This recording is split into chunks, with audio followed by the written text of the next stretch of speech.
Hello, and welcome to episode 11 of A Fit and Able Life. This week we have Treva Ann Miller, who is the founder of Triangle CPR. Treva was formerly a paramedic, and now she is a first aid, CPR, and life-saving skills instructor for the American Heart Association. This episode has information that could help you potentially save a life one day. If you're watching or if you're listening to this on YouTube, I highly recommend that you do check out the video because there is a stronger visual component to this episode. Treva is demonstrating certain CPR techniques. However, if you are listening audio only, she does explain the process in detail. As a disclaimer, this is a demonstration of CPR techniques only and not an actual class on CPR. We all highly recommend, though, that you do get proper CPR training. It's just a good thing to have, especially if you're in the health, fitness, and just general activities industry. Anyway, here we got Treva Ann Miller, Triangle CPR. Here we go. Hi, Treva. Thank you for having us here. Can you tell us a little bit about where we actually are and what you all do here? Right. Well, we're at Triangle CPR, and I'm the training center coordinator here at Triangle CPR, and we're an American Heart Association training center. So what that means is that we teach a variety of what we call life support classes, and that means we teach CPR, first aid, AED training. We even teach the advanced life support classes to medical professionals as well. So when you say life support, can you explain what that term means for non-health professionals? Right, that's anything. It can be a variety of things. It can be, like I say, it could be the CPR class. Now, there's levels of CPR class. Mm-hmm. So it might be for people who are in the medical field, mm-hmm. for personal trainers, instructors, all kinds of folks who aren't in the medical field but still need to know how to do CPR. Right. Then we teach the Heart Saver classes there, and that's basic life support. So is the first aid training. Right, that's also considered basic. And of course, we also teach the healthcare provider level CPR classes too for medical professions. So when you do something like this for a medical professional as opposed to a lay person mm-hmm. that is wanting to learn CPR, and we'll talk about that a little bit later, what is the difference in terms of just the extent to which the skills that you teach, or basically the basic skills still the same? The basics are very similar, very similar. And every class that we teach here covers the adult, child, infant. We cover choking for conscious people, unconscious people, and every class includes the AED. Okay. The automatic external defibrillator. Everybody needs to know how to use that, right? Okay. The healthcare provider class takes it just a step further, right? We do a little bit more. Of course, there's more requirements of people who have medical training, right? So they just take it another step further, right? And learn more about checking that pulse and rescue breathing versus the CPR. Right, a couple other skills that they need to make sure that they remain proficient in. So are most of those classes for people that are requiring like CEUs in their professions, continuing education, or just as a standard certification requirement? Generally, standard certification requirement, usually with any kind of CPR class, because it's always a requirement in the medical field regardless of your level. Mm-hmm. So CNAs have to take it, and so do physicians, right? So everyone has to have that. So and for my certification, both through USA Triathlon and for USA Track and Field, mm-hmm. we are required to get it updated every year. Absolutely. Keep that current. Right. I have to say, though, it's a little bit scary when you have a child or an athlete in trauma. And so when you're doing the training classes, do you also talk to people a little bit about how to deal with the deer in the headlight? Oh my God, what do I do? Sometimes that does come up. It does come up occasionally. And the things that I like to tell people, take a deep breath, right? And a couple of advantages. One, when you call 911, they talk you through it, which is wonderful. I always say that is a great time to be reminded of how to do CPR. It's not the best time to learn how to do CPR, right? But they will remind you, and that does. And they're also very good about keeping you calm and helping you remember your skills. The other thing is that I always remind people that, you know what, if you're doing CPR, whatever you're doing for this person right now is one heck of a lot better than what he's got. All right, so, if you just drop down on your knees and you try your very best, you are giving him a chance at survival. If you stood here and bit your nails and waited for help to arrive, it's probably too late. Right. And can you tell me, now, when you say it's too late, what do you mean by it's too late? Well, if we wait and we don't take action, right? When someone's not breathing, the heart isn't beating, right?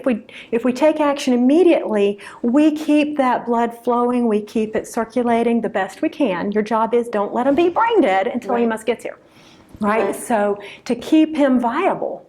So if we stood here and waited, you can imagine the heart, the brain, all these internal organs are more oxygen depleted. Right. And then his chances of survival are far less, or if he does survive, then there may be too much damage. Right. So when you just drop down and you do the best you can, you're giving him a much better chance. Well, and I thought it was interesting because after I took your class just last week, I was talking to somebody about it, actually on my team. They didn't realize that the purpose of the compressions and the breath and all that was to keep the blood oxygenated, and keeping oxygenated blood going to the vital organs. It's like, well, what do you think? Well, sadly, TV lies to you, And when you're watching movies and you're watching TV shows, you think you're going to pump a couple of times, you're going to breathe a couple of times, and this person's going to go up and say, "Thanks, man," and go about finish his marathon, right? But that's not real. Sadly, that's not real. Right. And your job is to keep it going until people who have more equipment can help them a little more. Come on. Well, a lot of folks too at one point were concerned about if they did damage, could they be sued? Can you speak to a little bit to that? Should anybody be afraid of that? Well, usually people get more in trouble for not doing things than they get in trouble for doing things, right? Here in North Carolina, every state has a Good Samaritan Act. Here in North Carolina is wonderful. We have a very good Samaritan Act. And so that means that if I'm doing the best I can, given the knowledge that I have, right, and I'm trying to help my fellow man, then we are well protected here against your lawsuits. Now, somebody can sue you because you looked at them funny. They just can't win, And so, you're doing the best you can with what you know. And you're following the guidance of the dispatcher, and you're learning. If you've learned from a CPR class, you're applying that knowledge, doing the best you can. Right. You're good. So folks should not be afraid of that. I don't think so. I'm not. I wouldn't be. Right. Well, and with the CPR and I always have to ask, who are your target population, and who are you trying to reach out to get the training to? Well, I tend to believe that if you work with, love, live with other human beings, you probably ought to know CPR. So that's sort of everybody. All right, that's kind of everybody. All right, so like I said, there's a whole variety. There's different CPR classes, and no one should be intimidated by that, right? Because it's really not that complicated of a skill. Right. And so just having that basic knowledge and how to do it is always a good idea, because you just never know where you're going to be, and you get called on to help somebody. Now, personally, I also think if you're a lay rescuer, if you're not in the medical field, then I think the first aid class is just as important, right? Because hopefully you could go your life and not have to do CPR. I would hope, Right. You never know, but it's good skill to have. But there's pretty much 100% chance you're going to need first aid. Right. Somebody's going to get hurt, somebody's going to get sick, somebody's going to pass out on you, and you're going to want to know what to do. Right. Right. Is there an age that is too young to teach somebody CPR, or do you have to be, or to get even certified? Can somebody? There's really not we will not do it for anybody less than this age, right? I've certainly been asked about younger children. I think younger children, it's much better to do more of a heart health kind of thing, and to teach them to be healthy and to take good care of their hearts and things like that. And then, it does take some physical capability. Probably the youngest one I've ever taught would be about 10, 11, that age, and it was I think a Boy Scout group too. Right. Like that.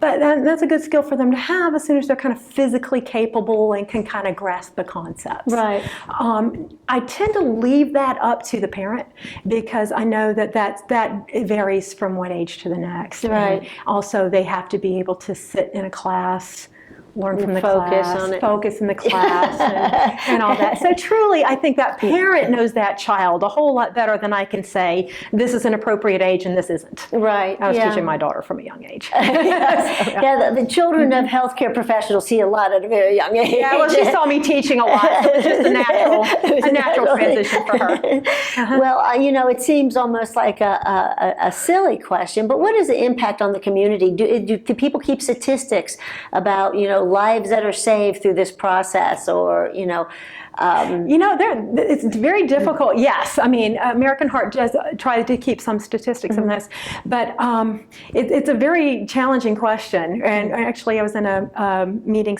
a few months back, and we're talking about the challenges of being able to keep all those good statistics. But it does have a huge impact in the community, and in large part because if people know what to do, they do it. Right. Above all, and it's very difficult to say how many cardiac arrests. We tend to focus on the cardiac arrest, but what I like to think about is preventing the cardiac arrest. Not just know what to do when the heart stops beating, but how about recognizing the problem before that happens? The risk factors. Exactly, exactly. And I love that attitude. Yeah, not just the risk factors, but when you start seeing telltale signs of saying somebody's not acting right. Right. As I always tell my classes, your eyebrows are raising and your spidey sense is tingling, and you're saying, somebody's acting odd. This isn't quite right.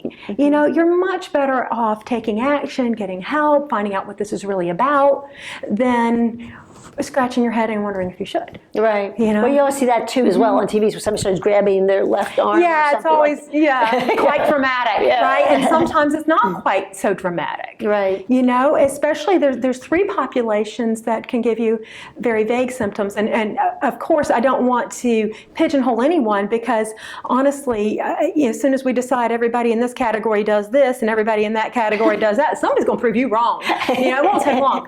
But to say women, the elderly, and diabetics, right? Those are three categories of folks who give you more vague symptoms of heart attacks, right? They may never complain about chest pressure or chest pain or that tightness, all right? It may be more of a back pain or indigestion or that weakness, and their color's off and they don't look right, they don't feel good, right? All right? And sometimes it can be some more vague symptoms that should really make us go, right? And time matters. Time is so critical. Yeah, well, that's for sure. So we're sitting here in front of an anatomy mannequin for the people that are listening to this on iTunes. And what is this guy's name? His name's Larry. Larry's had a rough day. Yeah, this is Larry. Larry has had a rough day. Yeah, we use him more for our advanced classes, not our basic classes. Right. Yeah, so the difference of this is that he's got legs and everything. Does that add weight to it in case you have to be? No, he's pretty squishy. He needs a little more working out time. Some feet. But the difference for him is that we can use some of our advanced skills with him, like intubation, getting the tube in, and some of our more advanced skills that we wouldn't be using in a basic class. Right. And of course, he's hooked to our Ekg Monitor, right? And so we'll give him a little. And for those folks that don't know what an EKG there you is, go. What does an EKG monitor do? It monitors the electricity that's going through the heart and gives you an idea about what's going on inside the heart. Okay, and why is that important, the electricity? I mean, people think electricity, oh my gosh, we're going to be it's a good thing. It's a good thing in your heart. You want it, right? Yes, this one just shows us how the atria squeeze and the ventricles squeeze, and making sure that it's going at the right rate and the right rhythm. And if it changes, then we know our patient, if our patient's sick, it gives us a good idea of why. Right. Right? Is that too slow? Is it too fast? Is there something wrong with Is that pulse on there as well? That's his pulse rate. So this actually sort of looks like the machine that you see in the hospital room that's going beep, beep. Yeah. It would go beep, beep, beep if I let it. I just don't let it go beep, beep, beep. So basically, this is actually a hospital kind of a piece of equipment. Yeah, in its day. Now it's training. Now it's training, and I have it set so that when we do defibrillate and things, again in the advanced classes, we do this in the advanced classes, that it's set so it goes pop, but it doesn't really actually shock anybody. Right. So nobody can get hurt in my class, where I'd been doing years ago. Well, I think, and that's interesting, and the heart is certainly an amazing piece of human equipment. So here with Larry, and if you can talk more, just in great detail for the people that aren't able to see, how, if you saw Larry, came into a room and Larry's laying on a table in your Well, this particular mannequin has kind of like, I always call him putty colored. He's, he doesn't, his color doesn't look like humans do, right? Yeah. So he Looks would like make a me mask that you nervous. buy If at I walked Halloween. if I walked in and somebody saw anybody looking that kind of grayish tone, I'd be a little bit nervous. Yeah. And you're asking me what I would do? Yep. All right, the first thing I'm always going to do, like I do every class, every time, I take a good look and make sure, okay, what just happened to Larry is going to get me, right? Because I always have to ask if I'm okay before I can ask if someone else is okay. Right. All right. And then next thing we're going to do is shake and shout and ask Larry if he's okay. Okay. All right. Larry, wake up, wake up. All right. Okay? So you're And just he's- gently tapping him sort of anywhere that might alert him. Right, exactly. Sometimes you would be surprised at the answer you get. Really? Right? If he sits up and says, what? Then, okay, you're all right. All right, you're breathing. Okay. All right. And I've had that happen. We both scream. All right. But, okay. Now, for our lay rescue, which I think is our audience today, right? Right. First thing we're going to do is ask somebody to call for help. Right? Call for Right. help and get the AED. Okay. Right? Get the defibrillator. And if you're in a public setting, you may very well have an AED, an automatic external defibrillator. Right. Okay. And then make sure help is coming. Now, I always tell people, don't jump that step. If you don't call for help, they're not coming. Right. Right? And you're much better off if you can just look somebody in the eye and say, would you please go call 911 and go get the AED, yeah. right? And then if you're alone with an adult, you go call 911, you go get the AED. Okay. It's critical. All okay? right. For our lay rescuers, and this is a little different between healthcare provider and lay rescuer, right? We would look at the chest to see if he's breathing. Is he breathing? Right? And what I'm looking for is chest rise and fall. Okay. Right? Specifically, I'm looking for chest rise and fall. Sometimes you'll hear a noise that might fool you. You might get this little gaspy noise, and that's not breathing. Okay. If I cannot wake him up, if that chest isn't rising and falling like you'd like to own yourself, that isn't snoring. Okay. Yeah. All right. So And that's an important It's called point. an agonal gasp. Yeah. Right, and yeah, it really is, because it can truly fool you into, and especially if your heart's full of wishful thinking, you want to think someone's breathing. Right. But if you don't see that good rhythmic chest rise and fall in 5 to 10 seconds, that's not breathing. Okay. Okay. All right. So what we'd want to do is get right onto compressions. We'd want to get it right onto our CPR. Right. To do good compressions, all right, the heel of your hand goes right on that breastbone. Now, between the nipple line makes a pretty good gauge, right? So I've got my feet up, I've got my fingers up. Right. I have my arms locked, right? And all for you good fitness folks, engage your abs. Engage your abs. This is core work. This isn't elbows and wrists like they show you on TV. Right. This is, you lock your arms, you want to have your shoulders over your wrist. I need a stool. And we go deep. Okay. The deeper you go on that chest, the more blood flow you're going to create, right? So we go deep. I feel that point of resistance, and that's at least 2 inches. At least 2 inches in depth. Then I take the pressure off the chest so the heart can refill. Right? Okay. So it's really important that you go very deep on that chest, at least 2 inches, and then I take the weight off the chest so the heart can refill. Okay. Now I'm going to be doing this 30 times in a row, and my rate of speed is at least 100 in a minute. Wow. Right? 30 compressions, the rate of speed is at least 100 in a minute. I go hard, I go fast.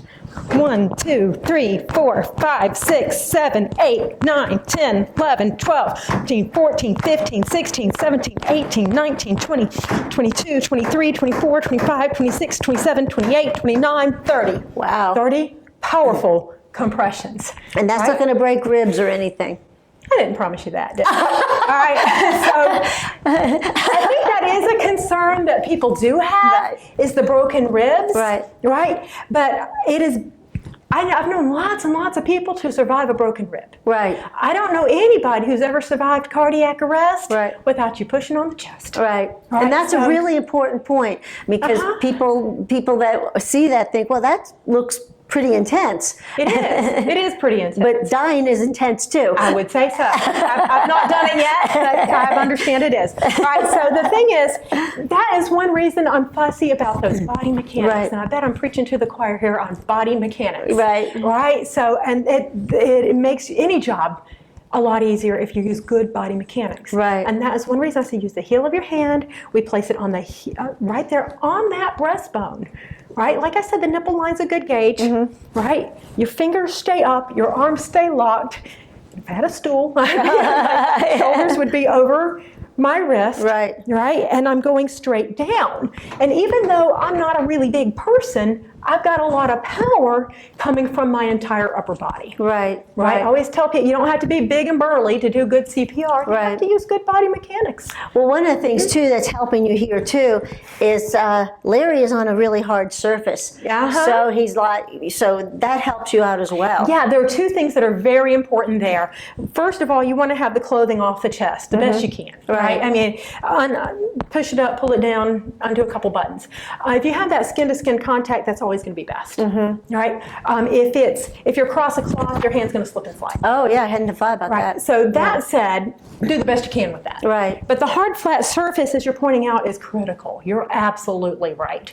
So most people, I'm either going to pull in the floor. If they're on a bed or a couch or a mat. Right. You know, if you're on an exercise mat, it's probably got a little too much squish in it. Right. Right. So we either pull them into a hard surface, or you put something hard and flat under their back. Okay. I don't mean like a yoga mat. I mean like, real squishy mat. Right. Right. We're going to put something hard and flat under their back so that we can create that resistance in the chest. So all the force on the front is not being then. It's not just scooching under you. Yeah, okay. Exactly.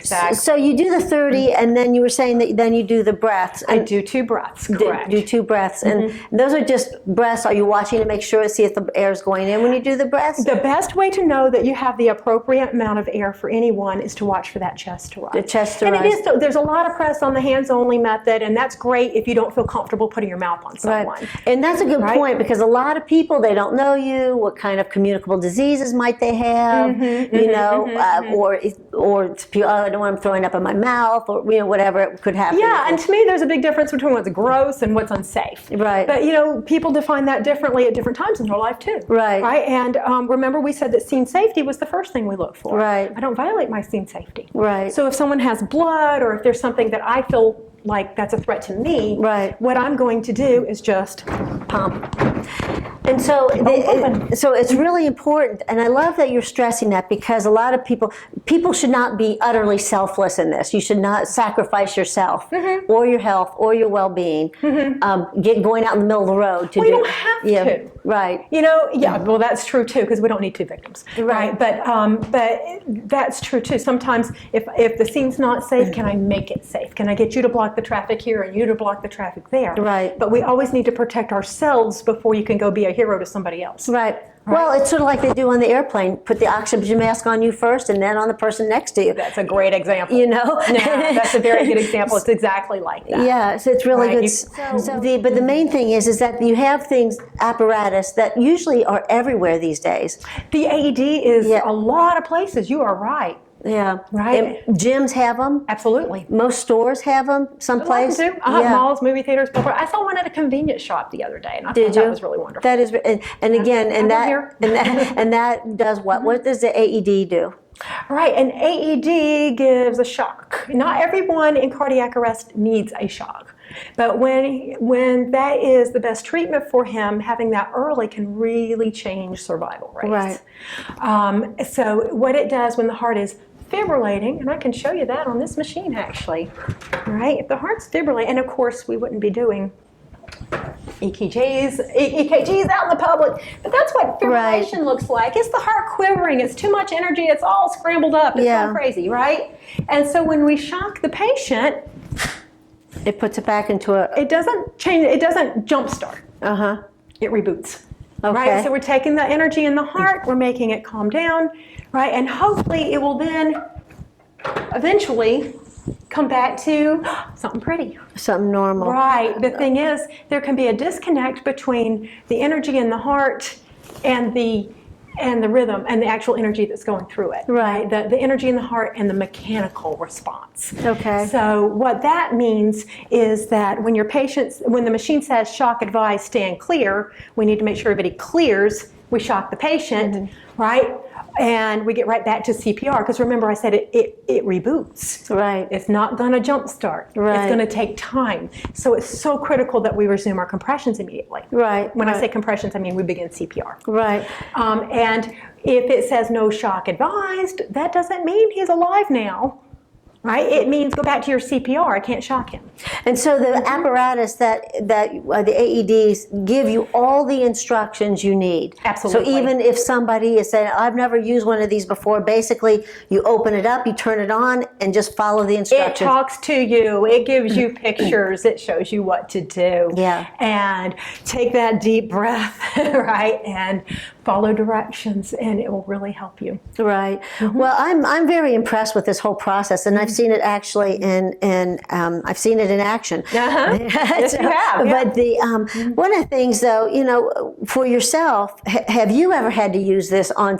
Have you ever had a victim where you have had a story where you've had a success story? Well, I did work on EMS for many, many years, so yes. Yes. But, I mean, that was Right. something that did happen for sure. Now, on my own time, I thankfully hasn't had anybody collapse, but I do have a wonderful story about one of my very good friends who she and I rode together on EMS, and almost 2 years ago exactly.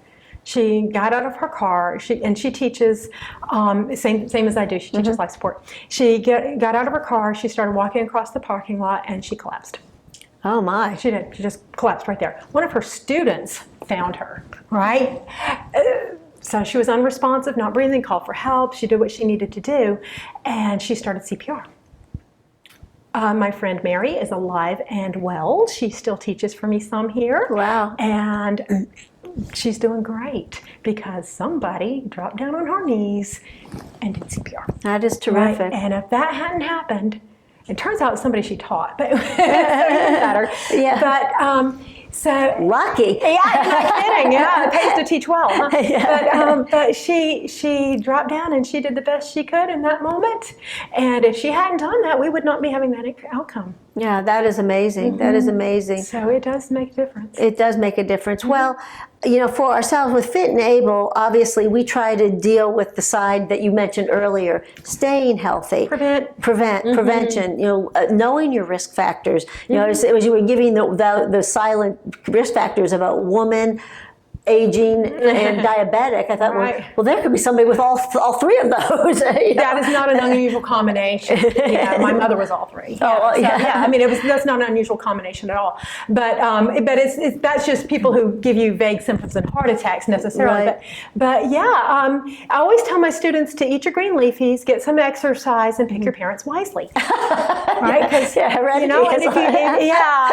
you didn't do that last one, you better do the other two a little bit more. That's the thing, because we just can't emphasize that enough, that what goes into your body is what result you're going to get. Yeah. And just it doesn't take you don't have to have a all day every day regimen, but you do need to be mindful. Be mindful. Well, I always ask people at this juncture of advice, and I would just say, before you can say anything, I advise everybody to get at least a basic class, just a basic class to familiarize themselves. And I think you guys do such a great job here.